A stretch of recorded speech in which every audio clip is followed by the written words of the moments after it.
Hey folks, Philip B. Man here, standing right next to my forklift, the Shunkai forklift powered with a Kubota engine, and totally my fault, forgot to order it with a block heater. For those that aren't from cold places, block heater is a little heater that goes inside the coolant system of the engine, typically through one of the molding ports in the block of the engine itself. This one looks like this little resistance heater there, powered with your grid electricity, and that little heater warms the fluid so that the diesel engine is slightly more likely to start in the wintertime. Doesn't look like much, but it is effective. And without it, I can't leave this machine outside, or it's a brick until spring. So, got to install it. So I'm going to take you through that, just so, I guess, for those of you that are from Florida, you can enjoy the fact that here's one less thing you don't have to worry about. You got alligators, we got frostbite. Both can kill you. And those of you who might want to know how to do this, if you're getting this machine, don't forget to order it with a block heater. So, what I have done, I've already removed the frost plug out of one of the ports. This one is in the back of the head. So let's have a look at that. I think we can get a pretty good view of this from here. So this port was in this hole here, and I knocked it out by just tapping. You don't want to tap on the block itself. Just keep your punch inside, and you knock it in till one side goes in, and it would have turned like halfway, and then pull it out. That's the plan. And then we want to install this in that same hole. Now we have one complicating factor, which is that this machine came with a little bracket here, and that's where the fuel filter was mounted. Now I think we're not going to have enough space. Got a couple ideas. One would be to flip this upside down. I don't know if it would work just as well that way. Typically fuel filters are like this so that you don't spill fuel or maybe I have to change this bracket. I've already modified this bracket by cutting. It was straight across. I already had my neighbor use this plasma cutter to cut that groove so it fits around it. Let's just check the fit on that. That we're good there. I either need to just build a little bit of an extension on this. That's probably the easiest, just to add an extra little bit of material to space that out.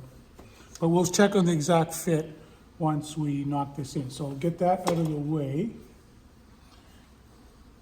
And we're going to put a socket over the end of it just to protect. We don't want to damage this thread.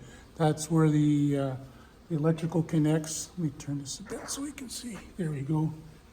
And I'm just going to take my mechanic's hammer. Of course, there's always stuff right in the way.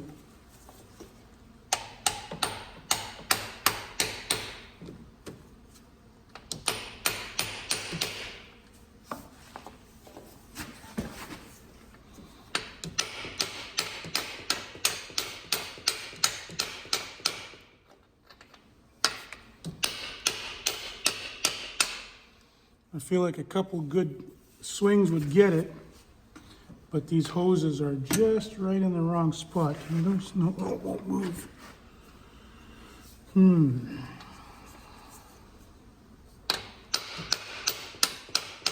Yeah, I'm gonna go get a heavier, shorter handled hammer. Stand by. All right, I've got a heavier hammer and a shorter socket over the end, so that got a bit more room to swing.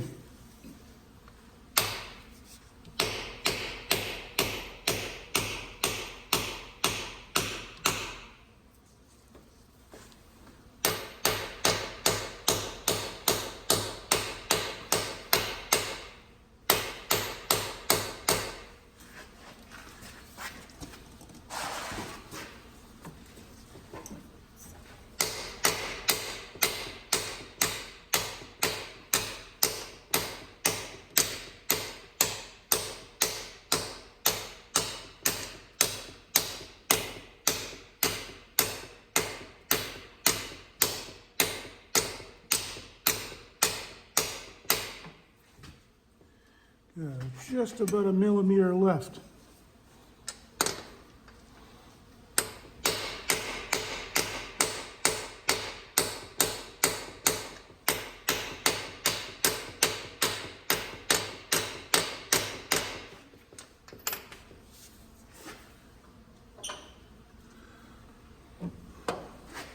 Okay, I think that's seated in properly.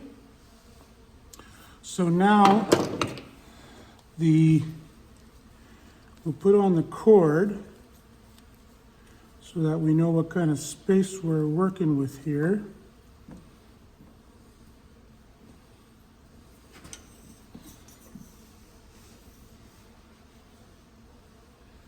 It's interesting, even though this cord has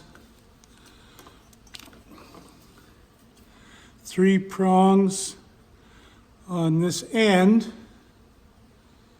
I guess that's the ground there.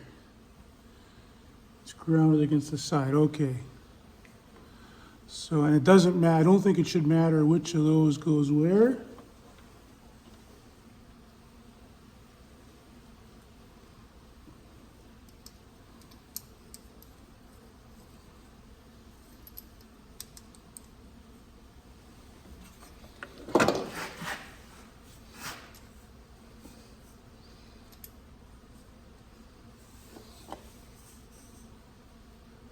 Boy, it doesn't use much of that thread.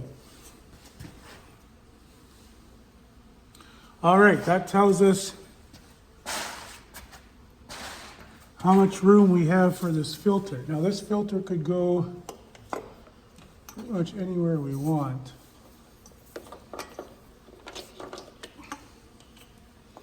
We for sure want this wire under here.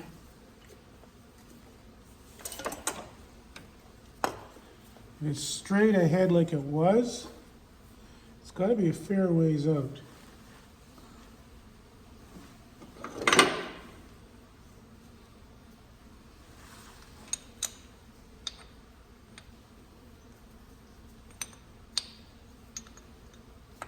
So you got to be like that, which is going to make this, or it could be offset quite easily.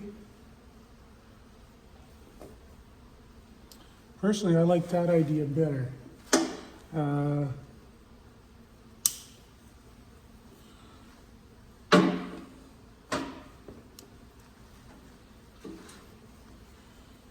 think if I just put a plate across here,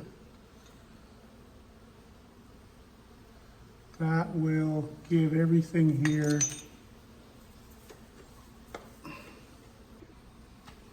okay. We've got our manufactured bracket. This is way more than I needed, but this is a little piece of aluminum. I like to keep some stock aluminum around the shop. It works really easy. Typical woodworking tools can work in aluminum. Then it doesn't rust, so you can shape it and then bolt it right on, and piece of cake. So that's what I'm using here. And so let's put it on. First, we're going to install the original bracket. And I've mentioned before, this machine is susceptible to shaking bolts loose between banging around my trailer and general vibration. So everything's going to have Loctite on it. So there's one nut. There's another.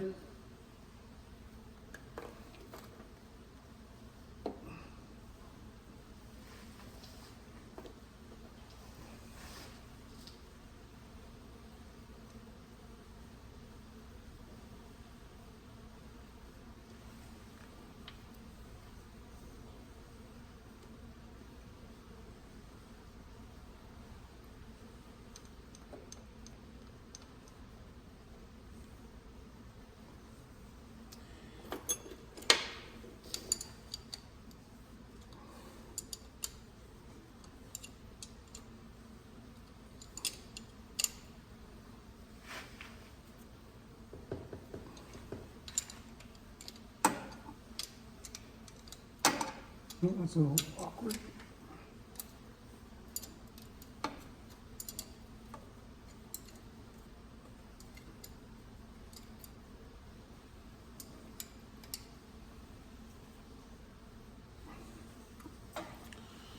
All right, now we'll use the original bolts to attach the bracket to this, and we'll make sure that we're going to get that over top. I better put that under first. Yeah, okay.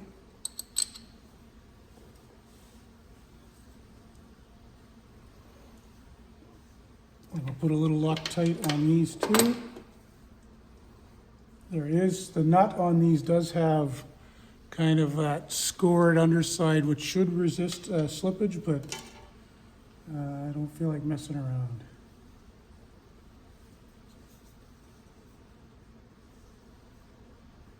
That's probably more than we need.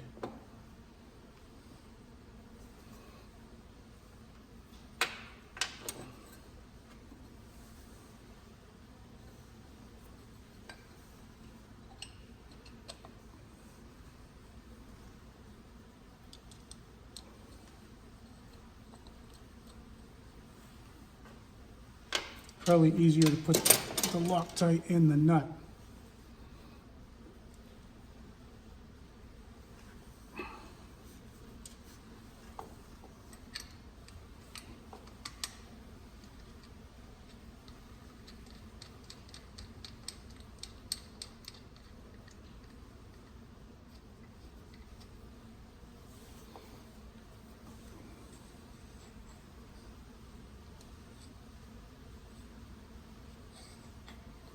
I think I maybe like that under more.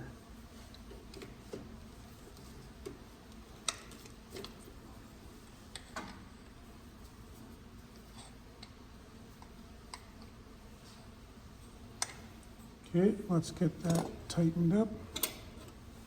Those are 12 millimeters.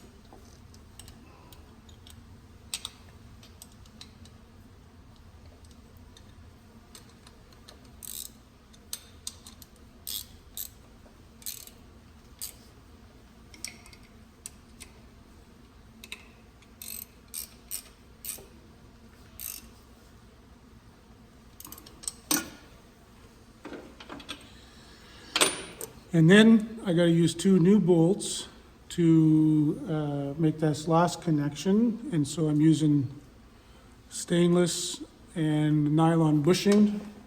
Oh, except I just dropped that one.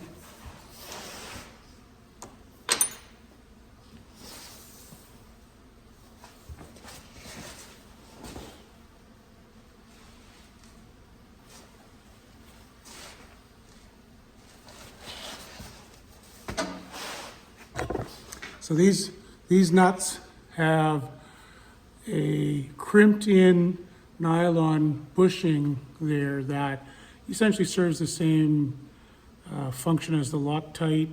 It's very resistant to vibration, so we'll use that. I'll stick a little Loctite in there anyway. And we'll come to have to decide if I'm going under or over. Under, I think under, well, actually, over gives me just that much more room to get under there to change that filter when I need to, so let's do that.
Okay.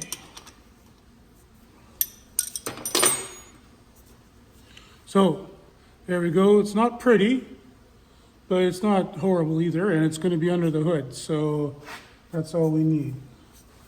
Okay, so that is, and now I got to refill the radiator system. And I'll show you a couple other things on this machine that are kind of touchy while I do that. Let's go around to the back. So the back of a forklift, you always want heavy as you can get because it's got to offset the weight on the front. So they've crammed the battery, the radiator, and a fairly heavy plate. That's a cover.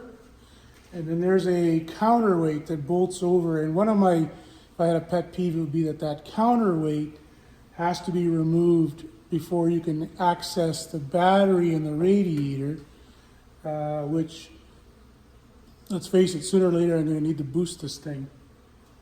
So at some point I'm going to either fish some kind of bonus lead essentially off of the battery to a point that I can put a cable on or some kind of quick connect, just so that I have access to charge it in the field if the lights are left on or something. The chance of us having all the tools needed to unbolt this thing quickly and not waste half a day, pretty slim. So we want to get, you can sort of boost it from the starter too, but that's buried deep inside there. So I need to get that. It also doesn't have a reservoir for the radiator, so I'm going to get one to put in there. This is just the overflow, and it just goes out. So what was it? Oh yeah, and then up here, and this is typical for this machine, that all the fill ports, this is the radiator, and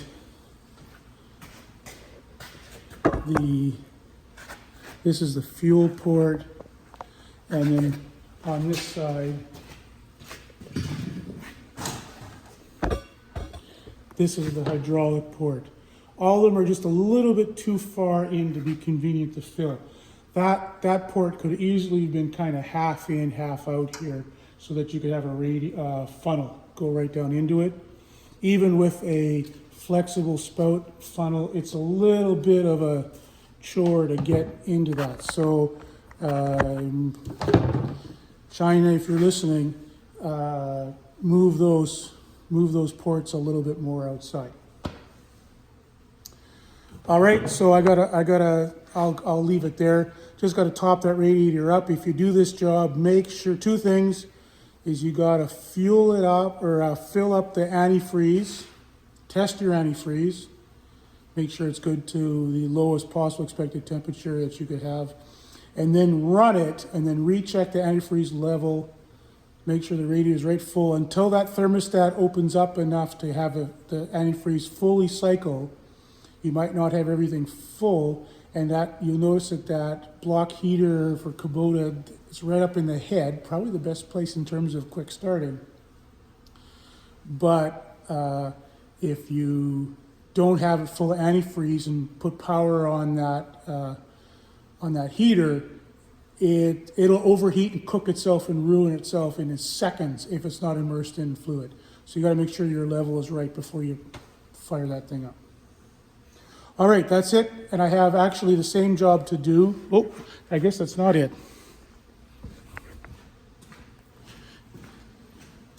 Because I have the same job to do on my big loader, my R420. When I was, I could vaguely remember this thing not starting very easily at the end of last winter. So when I was on the block heater hunt, I tested this one. It failed. So this is the old block heater. And at some point you didn't have enough fluid, who knows what, and it crapped out. So it was not heating anymore. So here's the new one. Oh, here it is here. And this one is a different design. You don't have to tap it in. It's got this flare. When you tighten this bolt, then these two little wings will flare out and suck it in, and it's got an O-ring. So I just need to put a 10 millimeter socket on there and it'll bolt itself in. And I put the previous one in 20 years ago and it's worked for 20 years, so I'll expect the same service on this one.